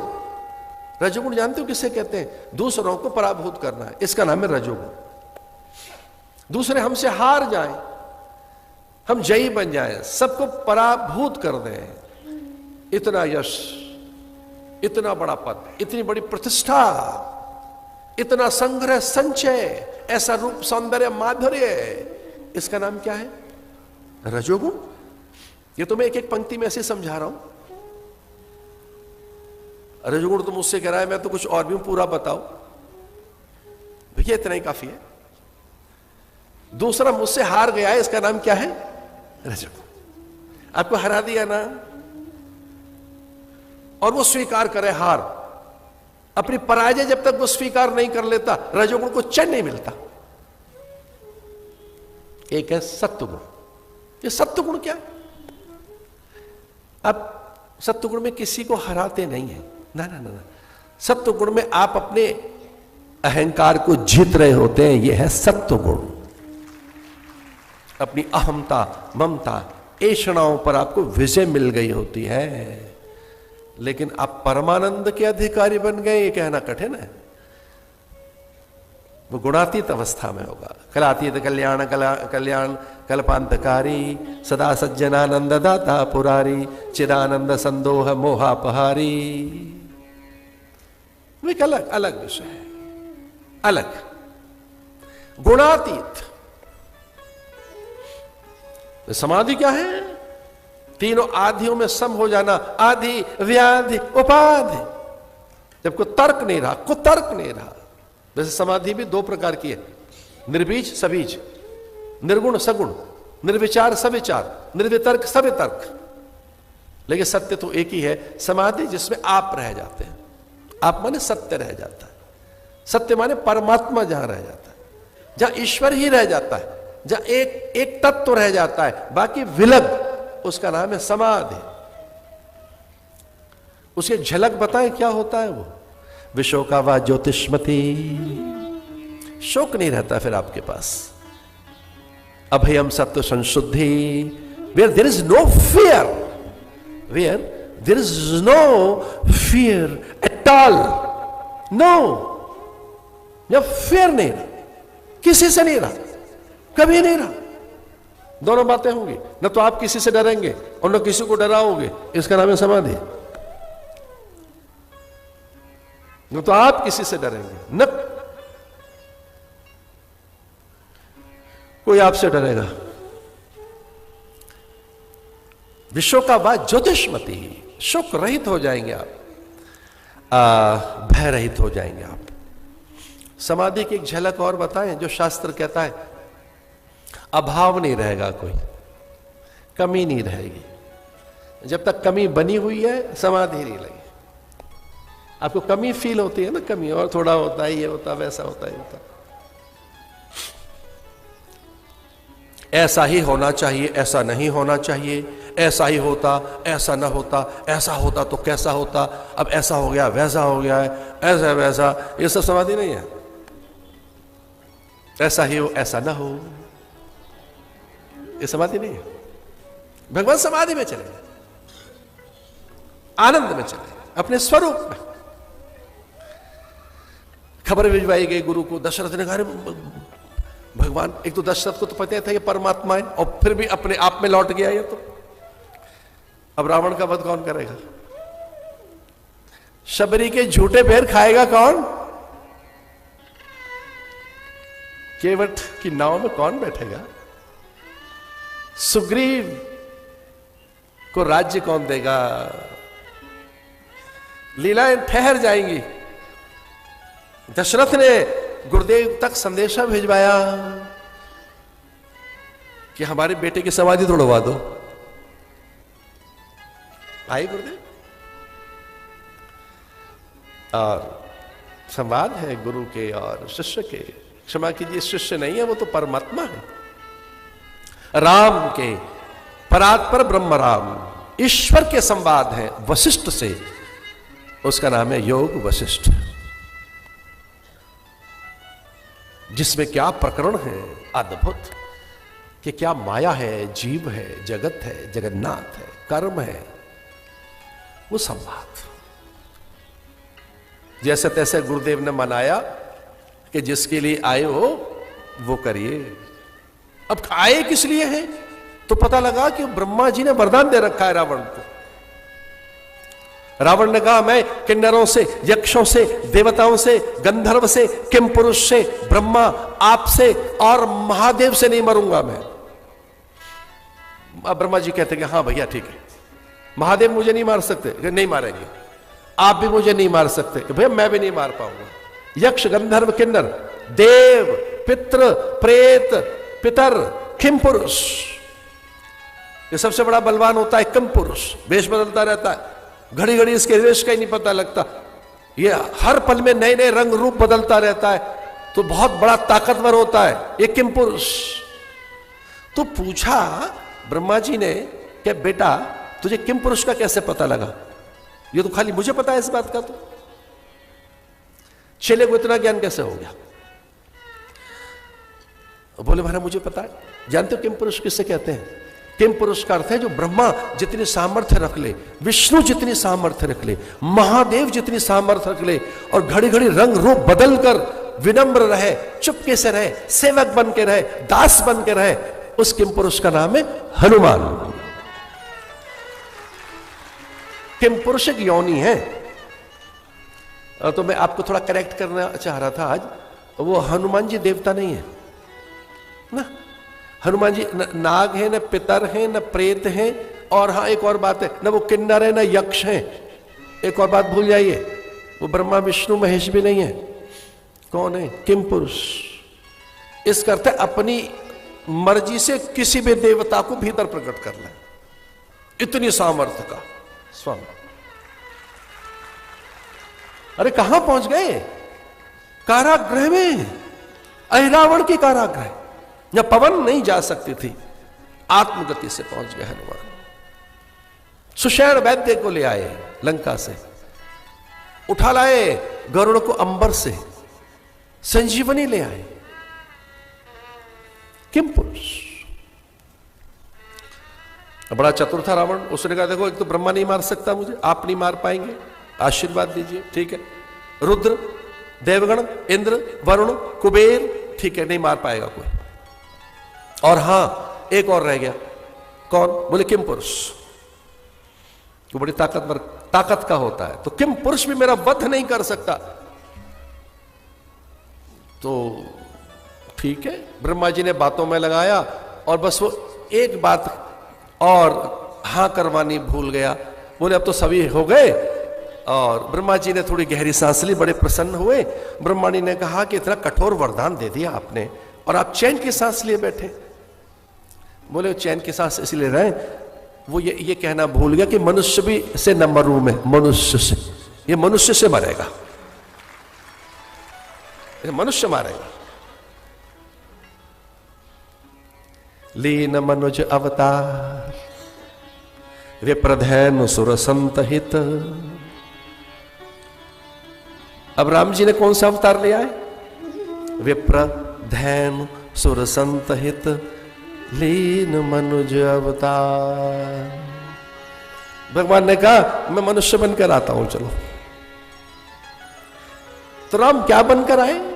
मनुष्य। राम ने कहीं ये बात नहीं कही कि मैं ब्रह्म हूं, अहम ब्रह्मस्य रुद्रस्य महादेवस्य सर्वस्य, है तो वही सब।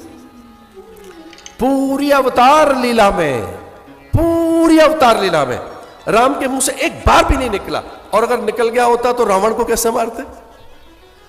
जब जब कोई उनसे पूछता है तो कहते हैं मैं सामान्य मनुष्य हूं भाई, नाम राम लक्ष्मण दो भाई, संगनार सुकुमार सुहाई, यहां हरि निश्चर वैदेही विप्र फिरथम खोजत ते ही। मैं वही सामान्य सा मनुष्य हूं, नाम राम, मैं तो एक सामान्य मनुष्य हूं। बार बार याद करवाते रहे देवताओं को कि मुझे याद न कराना, अहम ब्रह्मस्य देवस्य रुद्रस्य शंकरस्य सर्वस्य अहम, अहम क्या है वो? अयम आत्मा गुडाकेशा सर्वभूताशय स्थिता। अयम आत्मा गुडाकेशा सर्वभूताशय स्थिता। मैं आदि हूं, अंत हूं, मध्य हूं, सनातन हूं। एक बार भी याद नहीं किया? तो आपको एक बात कह रहे थे, राम जी क्या बनकर आए? आदमी। तो एक आपसे भी प्रार्थना और करनी थी, आप भी आदमी बनकर रहो जरा। और आजकल ये गड़बड़ हो गई है, आदमी के पास है आदमी, पर पता नहीं कितना रह गया है आदमी। आदमियों के बीच में आदमी, इधर आदमी, उधर आदमी, पर कहीं नहीं दिख रहा है आदमी। खुद ही तो कह रहा है आदमी कि अब नहीं बचा आदमी। भैया बहुत रह गए आदमी, तू तो बन आदमी तो दिखेगा आदमी।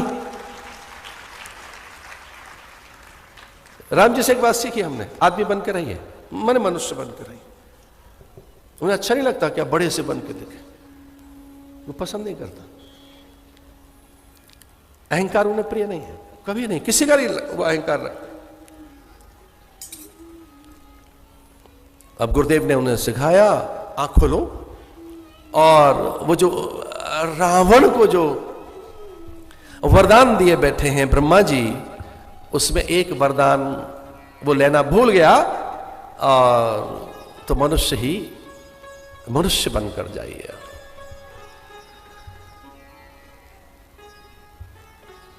और इधर जैसे ही भगवान को याद आया, क्षमा कीजिए भगवान को याद था ही, लेकिन जैसे ही उन्हें याद कराया गया, ठीक उसी समय विश्वामित्र को याद आया।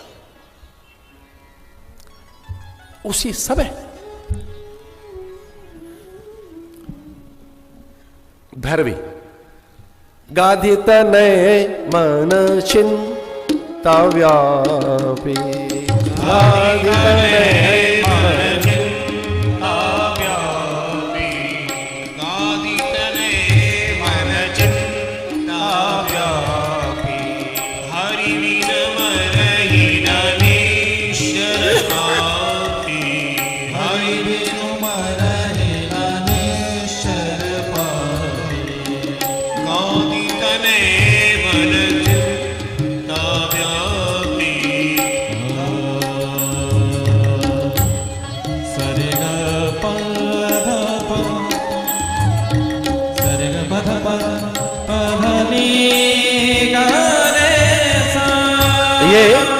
ये भैरवी राग है, इसका आनंद लो, फिर मिलकर गाएंगे चौपाई। पहले इसको समझो क्या है।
हरि बिनु मरहि ननीश्वर पापी, हरि बिनु मरहि ननीश्वर पापी, गाधि तनय मन चिंता व्यापी,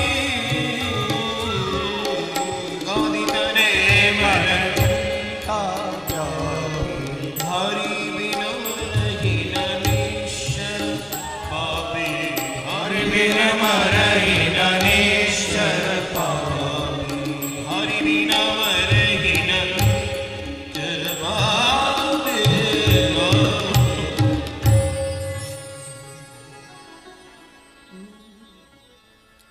सिद्धाश्रम तक रावण ने अपने गुप्तचर सैनिक, अपनी समर नीति और वहां तक अपनी युद्ध की व्यूह रचना कर ली थी। योग, यज्ञ, जप, तप, अनुष्ठान सब बाधित होने लगे थे। उसे पता लग गया था अस्त्र शस्त्र कहां है। ये रावण को पता लग गया था कि कौन से ऐसे अस्त्र शस्त्र हो सकते हैं जिन्हें मैं नहीं जानता और देवता भी जिसे नहीं जानते। रावण को यह पता लग गया उसके गुप्तचरों के द्वारा कि कुछ अमोघ अस्त्र शस्त्र जिन्हें देवता भी नहीं जानते, जिन्हें केवल 3 लोग जानते हैं, विष्णु, महादेव और विश्वामित्र। ब्रह्मा भी उन अस्त्र शस्त्रों का बोध नहीं रखते। जो करता है, रचनाकार है, सृजनकार है, जो प्रत्येक जीव के कर्म, स्वभाव, गतिमति, चेतना का साक्षी है, ऐसा ब्रह्मा भी नहीं जानता जिन अस्त्र शस्त्रों को। और वो विपुल मात्रा में, प्रचुर मात्रा में वो दिव्य शक्तियां एक सिद्धाश्रम में रखी हुई हैं विश्वामित्र ने। और वो देना चाहता है दशरथ के पुत्र को, और जब भी दशरथ का पुत्र होगा उसे देगा वो। बस उस आश्रम को घेर लो चारों ओर से। उन अस्त्र शस्त्रों का बोध कर उन्हें कैसे ही निष्क्रिय करो अथवा उन्हें अर्जित कर लो। सेवक बन जाओ, आश्रम के सचिव बन जाओ, वहां पर दास बन जाओ, उपासक बन जाओ, चुपचाप भीतर घुस जाना आश्रमों में। जो आश्रमों की अव्यवस्था है, मठों की जो अव्यवस्था है, कभी कभी ताड़का जैसी होती है हमारा। हम तो मठों में तो रहते हैं। आंख खुली, थोड़ा बचपन देखा मैं हिमालय में, बचपन में तो चले गए हिमालय में, फिर लौटे तो मठ मंदिरों में जीवन, वहीं तो बीत रहा है जीवन।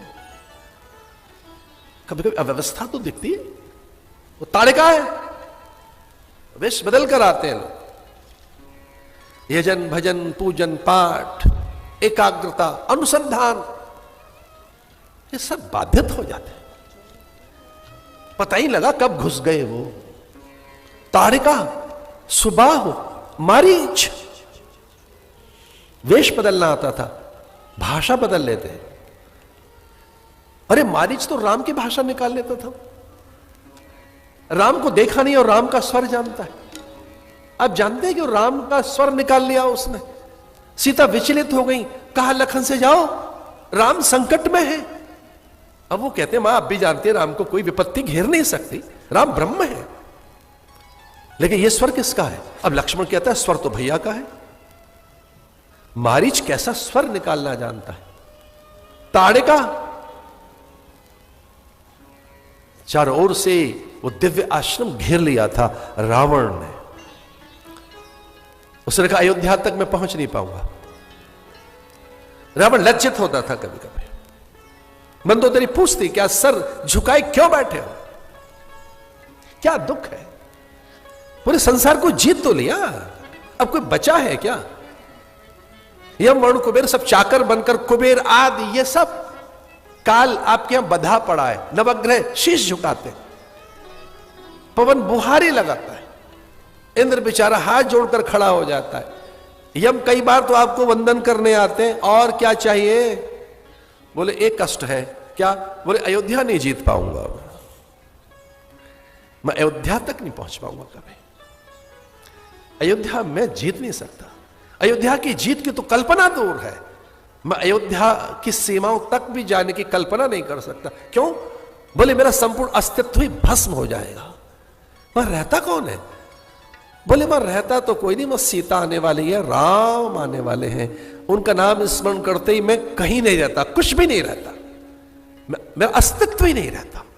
राम सीताराम सोचते ही मुझे लगता है मेरी कोई सत्ता ही नहीं रह गई है।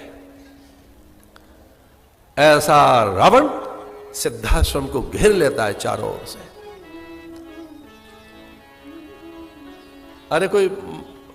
महात्माओं के अच्छे काम बंद कराना चाहे तो एक ही काम करो, उनके कंसंट्रेशन माने उनकी एकाग्रता भंग कर दो। बेचारे क्या सोचेंगे फिर? ले देके हमारे पास एक ही चीज तो बची है, उसका नाम है एकाग्रता, उसे आप भी छीन लें।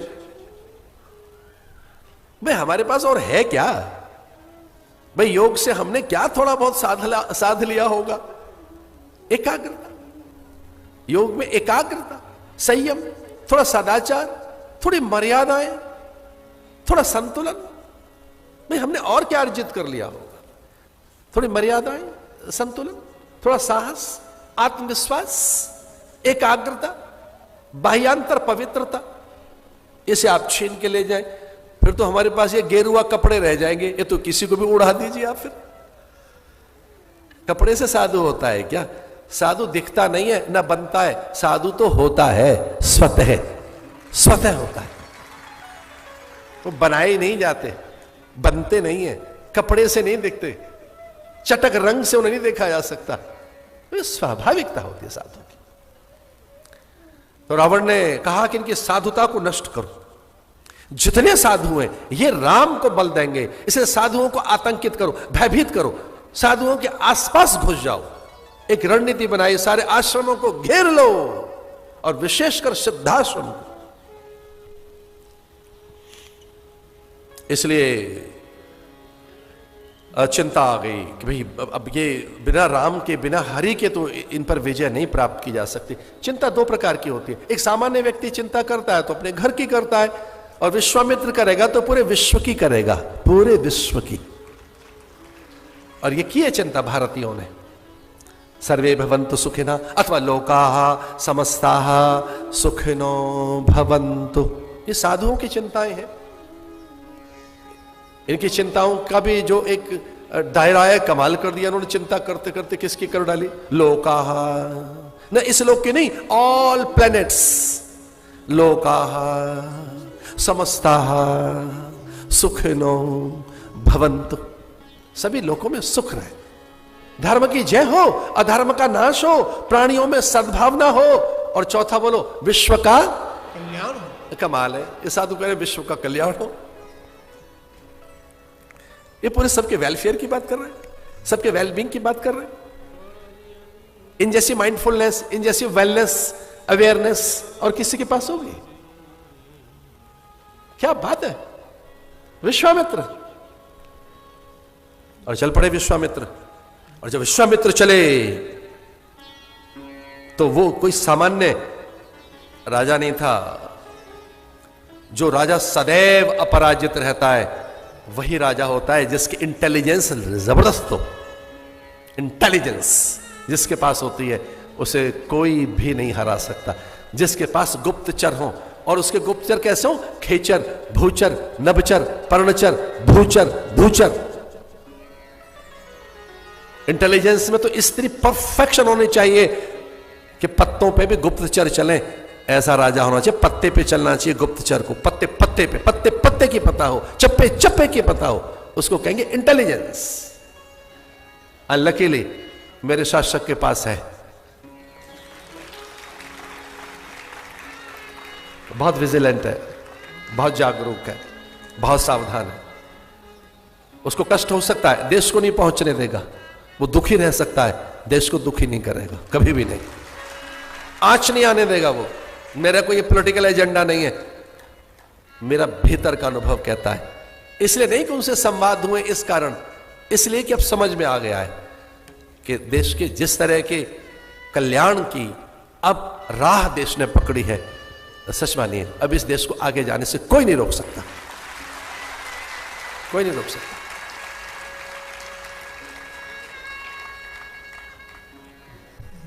पता लग गया, वो आ गए। पहली बार हुआ ऐसा, ये पहली बार हुआ ऐसा कि केवल राजा नहीं आया अगवानी करने के लिए। वशिष्ठ ने कहा मैं भी चलता हूं। ये बड़ी बड़ी भीतर की बात है।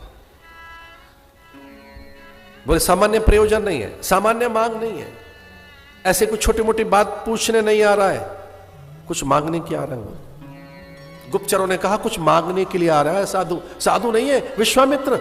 विश्वामित्र इसके पास सारे अस्त्र शस्त्र हैं। ये कौन है विश्वामित्र? इसने गायत्री प्रकट कर ली। ये कौन है विश्वामित्र जिसने एक ऐसा आदमी पैदा किया, चल मैं स्वर्ग में भेजता हूं। गायत्री प्रकट कर ली, जो अनेक इंद्र पैदा कर सकता है, हठ से, तप से, जप से। सविता, सूर्या, लोमा, रोमशा, घोषा, अपाला जैसी सामर्थ्य जिसने पैदा की हो, वो विश्वामित्र, जिसके सामने गायत्री प्रकट हो गई हो और उसने ये आश्वासन दिया हो कि एक नहीं मैं 100 स्वर्ग पैदा कर सकती हूं आपके लिए। कहो तो सही, क्या चाहिए? गायत्री में कितना बल। अब ऐसा आदमी जिसे अनेक स्वर्गों की रचना करनी आती हो, वो मांगने के लिए आया है। गुप्तचरों ने कहा जी मांगने के लिए कुछ आए हैं। अब राजा को प्रणाम करने तो जाने से रहे विश्वामित्र, समाचार पूछने से जाने से रहे। वो तो त्रिकालदर्शी है, साधु क्यों जाएगा किसी के? उसे सब पता ही होता है। इधर उधर मारे मारे जो फिर रहे लोग, वो देश के बारे में ज्यादा नहीं सोच रहे। वहीं बैठ कर करते रहो, जहां हो वहीं से इस देश को संभालिए। तो वशिष्ठ ने कहा मैं साथ चलता हूं, मैं पहुंचूंगा आपके साथ। वाल्मीकि रामायण में बड़ा अद्भुत प्रसंग है।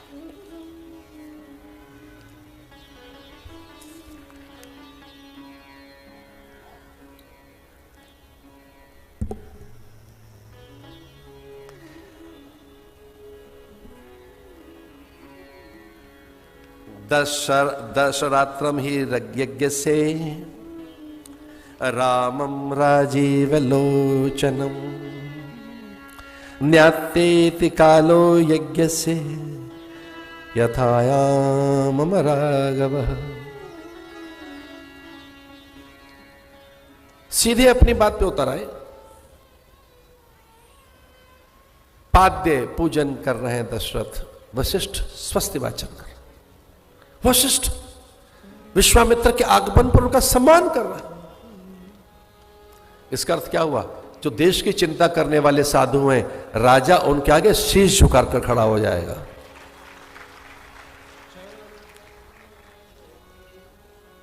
विश्वामित्र ने कहा इधर उधर की कोई बात नहीं है।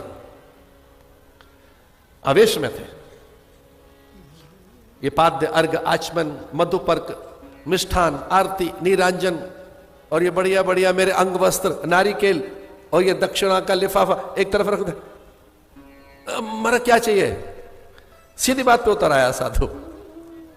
क्या कहता है साधु? अद्भुत बात।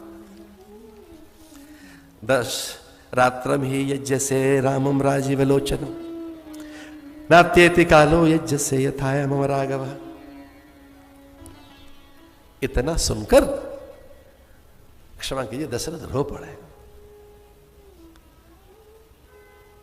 रोए नहीं पड़े, 2 घड़ी तक मूर्छा भी रही उनको। 48 मिनट की घड़ी होती है ना, 48 मिनट की।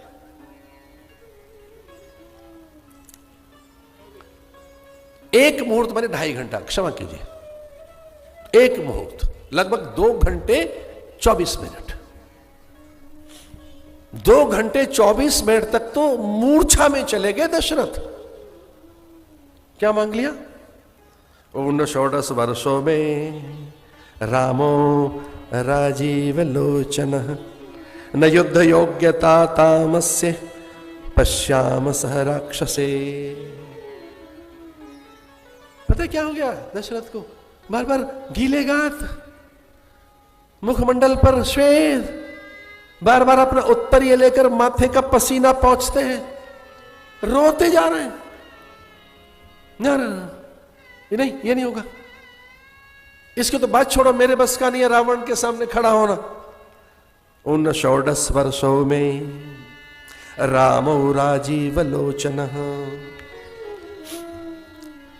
मेरी उंगलियों को देखिए, ऐसे गिनने लगे, 1 2 3 4 5 6 15 15। अभी तो 15 साल के, 16 के तो हुए नहीं। अभी 16 वर्ष के हुए कहां हैं?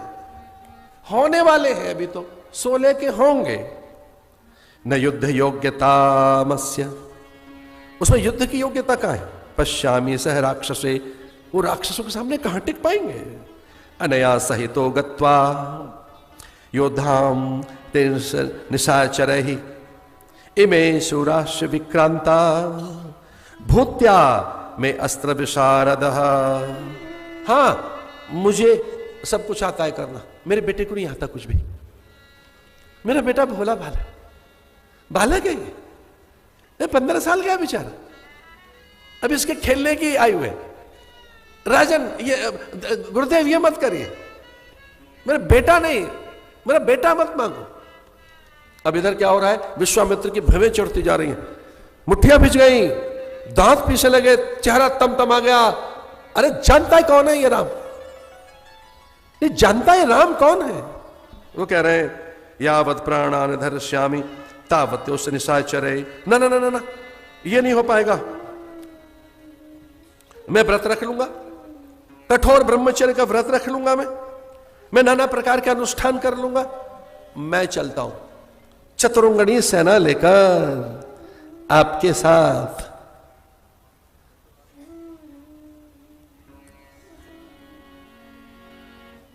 मेरे पुत्र में ये योग्यता नहीं।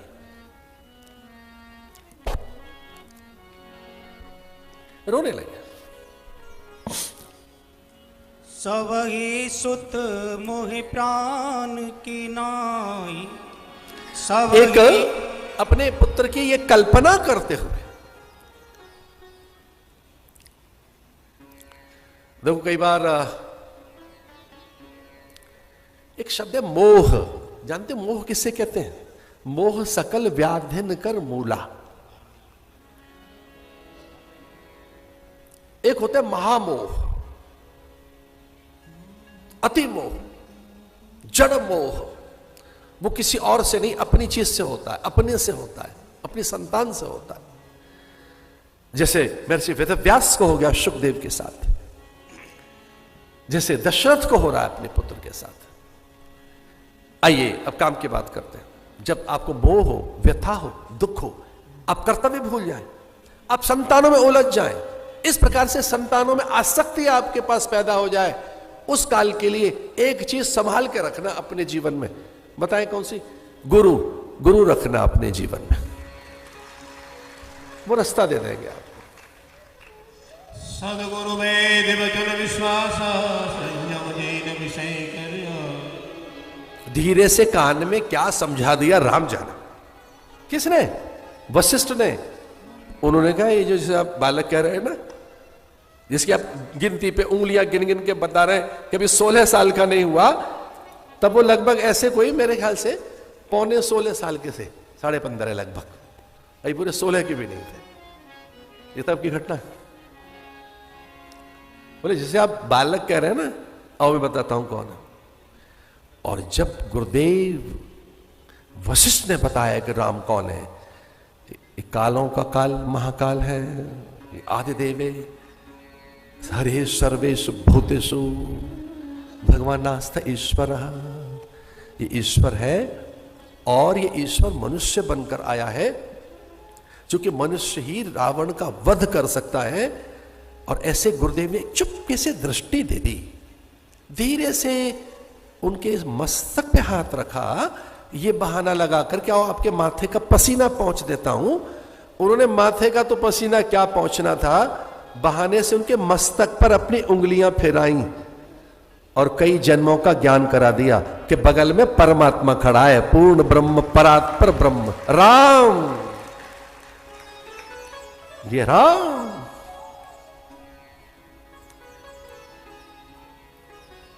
ये ईश्वर है। तो बहुत देर तक डरते रहे। किसको देखकर? विश्वामित्र को नहीं, वशिष्ठ को नहीं, अपने बेटे को देख के डर रहे हैं कि मैं ब्रह्म के सामने खड़ा हूं। थर थर थर थर कांप रहे हैं हाथ कि ईश्वर मेरे सामने, और वो कितना विनयी, कितना सरल। तो एक इसका अर्थ ये भी है, जो जितना बड़ा होता है वो उतना ही सरल भी होता है।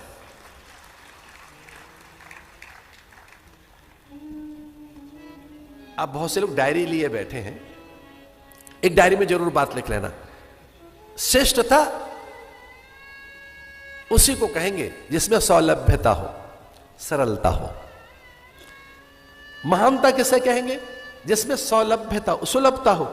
ये सौलभ्यता का अर्थ क्या है? बड़ा कौन? जो एक्सेसिबल है, रीचेबल है। भाई बहुत हर्डल्स मत करो, बड़े हो गए, इनसे मिलना, उनसे मिलना, इस सेक्टर से मिले क्या, उससे मिले क्या, तब ना, रीचेबल।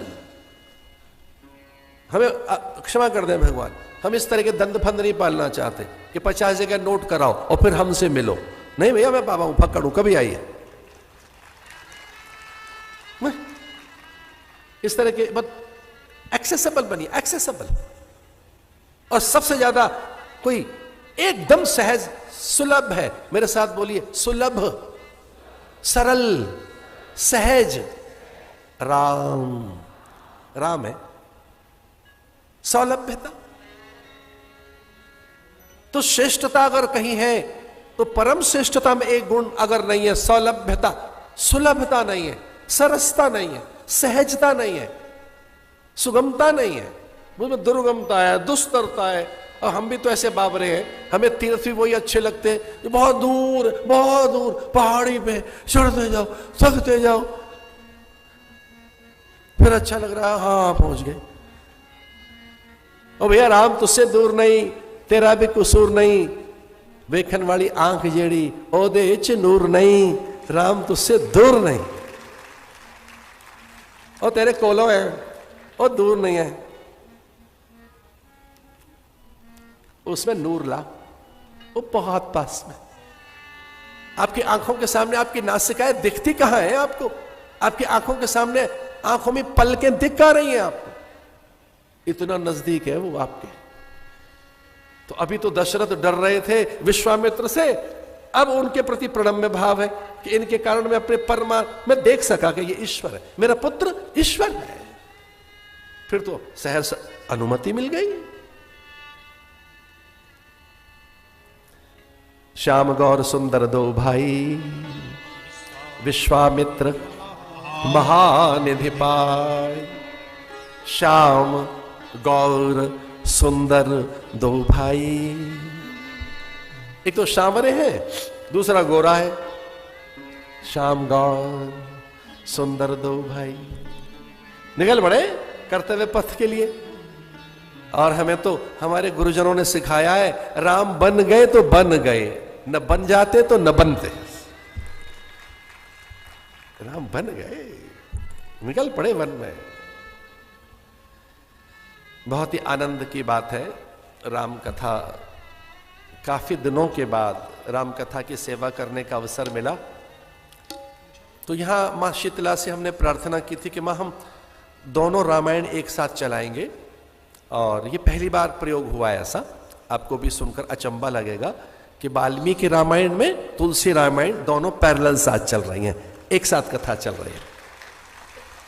तो हमें लगा कि दोनों महाग्रंथों का समावेश करेंगे और राम गाथा लेंगे। क्योंकि राम इस देश का चरित्र है, वो श्रेष्ठतम प्रतिमान है, वो भारत की सनातन सत्ता है, और वो भारत के प्रभात की पहली गूंज है। उन जैसा शील, संयम, सदाचार और कहा, ऐसे भगवान राम की गाथा में कल हम चलेंगे। वन में उनके साथ स्वाभाविक है, वन से निकलकर फिर हम ताड़का और अहिल्या या कि जनकपुर पहुंचेंगे।